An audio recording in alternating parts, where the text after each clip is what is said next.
Hello students, ये 12th class का हमारे पास केमिस्ट्री का पेपर है। इसकी प्रीवियस वीडियो में हमने इसका एक सेक्शन यानी कि जो वेरी शॉर्ट आंसर क्वेश्चन जो कि 1 मार्क्स वाले आपको आने एग्जाम में, जिसमें 28 पार्ट्स होंगे, वो हमने सॉल्व कर दिए थे।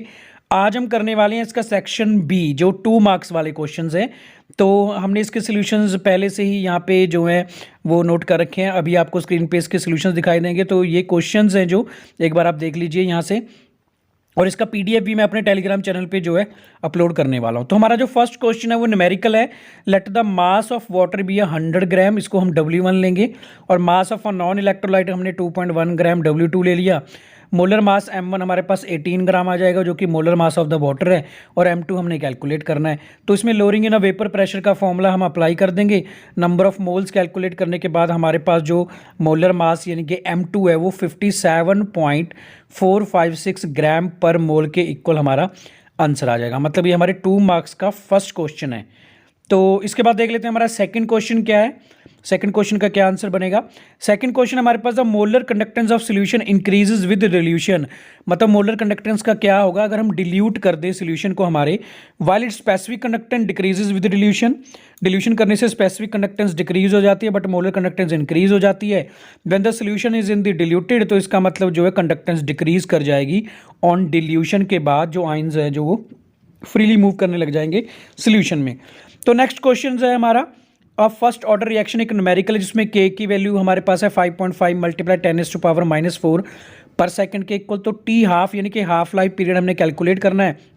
तो वैल्यू सब्स्टिट्यूट करेंगे हम, और हमारे पास हाफ लाइफ पीरियड की वैल्यू आ जाएगी 1.26 मल्टीप्लाई 10⁻13 सेकंड के इक्वल हमारा ये जो है आंसर आ जाएगा। नाउ नेक्स्ट क्वेश्चन है NaCl5 does not exist because there are no d orbital in the second energy level, therefore there is a no way to arrange the 5 pairs of a bonding electron around the nitrogen atom. तो NaCl5 does not exist. Next question है in nitrous acid the nitrogen atom has a oxidation state of +3. This is in between the highest oxidation state इसकी +5 होगी, and the lowest जो state वो -3 है। Thus nitrous acid can either accept or lose the electron and get reduced or oxidized. इसलिए nitrous acid can oxidizing and reducing agent दोनों बन सकता है। Now next question है हमारा ट्रांजिशन मेटल्स है जो वो कैटलिस्ट क्यों यूज होते हैं, क्योंकि their ability to change the oxidation state in the case of metal to absorb the substance on their surface. So ये एक्टिवेट कर देते हैं प्रोसेस को, तो ये गुड कैटलिस्ट के लिए काम आते हैं ट्रांजिशन मेटल्स। नेक्स्ट क्वेश्चन है मैग्नीज 2 पॉजिटिव की हमको कन्फिग्रेशन दी है जो कि हाफ फिल्ड डी ऑर्बिटल है, और आयरन की फुली फिल्ड है। तो manganese compound are more stable due to half filled, so they tend to lose electrons, they get stabled by 3d5 configuration. तो Mn2 पॉजिटिव जो हाफ फिल्ड होने के कारण स्टेबल हो जाता है, जबकि Fe2 पॉजिटिव है जो वो कंप्लीटली फिल्ड है। तो उसके बाद यूनिडेंडेट लिगेंड्स कौन से होते हैं। यूनिडेंडेट ओनली 1 डोनर एटम अगर साइट प्रेजेंट है तो उसको यूनिडेंडेट बोलते हैं, और बाइडेंडेट के लिए 2 डोनर साइट्स आर प्रेजेंट होती हैं।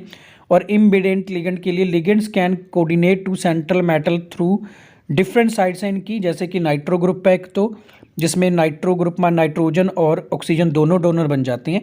और थायोसाइनाइट है जिसमें आइसोथायोसाइनाइट में नाइट्रोजन एटम भी जो है वो हमारा सल्फर और दोनों बन जाती हैं।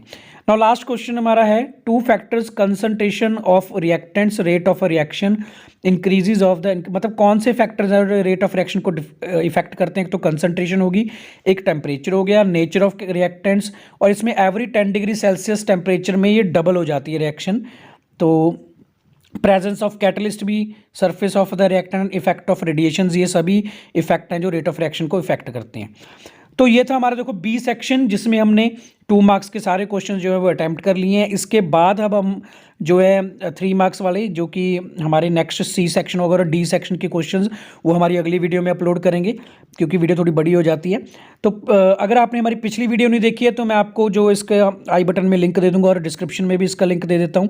आप प्लेलिस्ट भी चेक कर सकते हो, और इसके PDF वगैरह मैं अपने टेलीग्राम चैनल पर जो अपलोड कर दूँगा। आप मेरा PDF चैनल जो है वो ज्वाइन कर लीजिए, लिंक आपको उसका भी डिस्क्रिप्शन में मिल जाएगा। और ऐसे ही जैसे हमारे पास जैसे भी सैम्पल पेपर आते रहेंगे बोर्ड एग्जाम्स के लिए, बच्चों की तैयारी के लिए, ये पंजाब एजुकेयर ऐप में भी ये सैम्पल पेपर आ चुके हैं, और इनके सोल्यूशन सभी सैम्पल पेपर के, चाहे वो फिजिक्स है, केमिस्ट्री या फिर मैथ्स है, उसके सोल्यूशन हम अपने चैनल पे अपलोड करेंगे। आप हमारे चैनल के साथ बने रहिए। ओके स्टूडेंट्स, अपनी स्टडी को कंटिन्यू रखिए। All the best, take care and bye.